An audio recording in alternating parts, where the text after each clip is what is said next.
Semua dimulai dari rasa penasaran atau hanya pelarian dari sebuah masalah.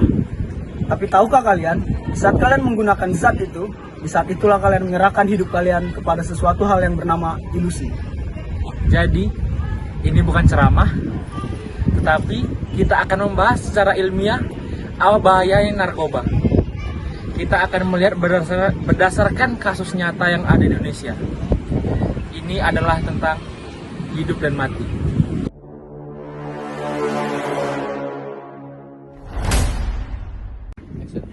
Mari kita bicara sains.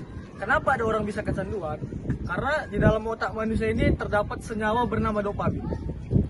Jadi dopamin inilah yang memproduksi senang jika kita saat kita makan enak, saat kita juara lomba.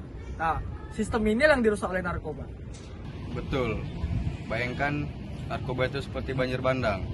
Saat seseorang memakai sabu atau ekstasi, otak akan dibanjiri dengan dopamin buatan kali lipat dari batas normal. Akibatnya, otak akan senang sesaat ataupun bisa disebut ngefly. Saat itulah mereka tidak bisa merasakan hal-hal yang senang dengan biasa aja.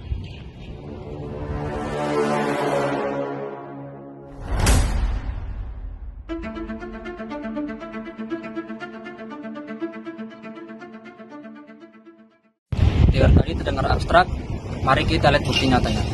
Indonesia pernah digegerkan oleh pil zombie atau PCC di Kendari tahun 2017. Dan kebanyakan korban itu merupakan dari kalangan remaja. PCC itu memiliki efek yang tinggi dan membuat halusinasi yang tinggi juga. Dan kebanyakan video yang dari beredar di kalangan sekarang, kebanyakan korbannya itu merasakan halusinasi yang parah dan kejang-kejang, seperti yang ada di video publik sekarang ini. Satu orang anak SD meninggal dunia. Kasus ini terlihat bahwa narkotika dan obat-obatan lainnya bisa membuat sel saraf merasa rusak dalam hitungan jam. Selain tubuh yang hancur, ada tembok besar yang menganut yang bernama hukum. Dalam Undang-Undang Nomor 35 Tahun 2009 tentang narkotika, memilikinya saja bisa dipenjara 4-12 tahun, apalagi mengedarkan. Bisa dipenjara seumur hidup atau hukuman mati. Tapi jangan sekali-sekali berpikir untuk memakainya. Kadang-kadang kita berpikir, cuman makai sedikit, aman kok, bukan bandar. Nah, kita bisa mengambil contoh kasus Fredri Budiman. Dia dihukum mati pada tahun 2016.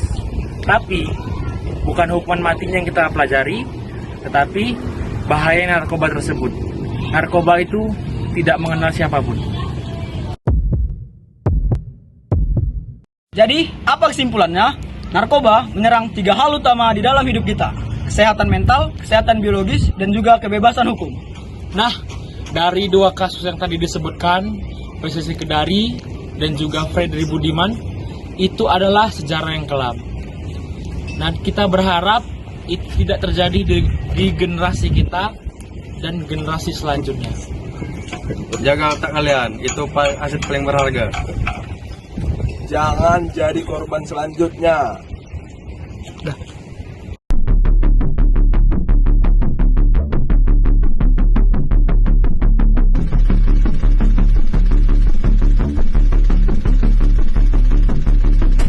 Kami dari kelompok Pemuda Jihad, sadar, sehat, produktif, say no to drugs.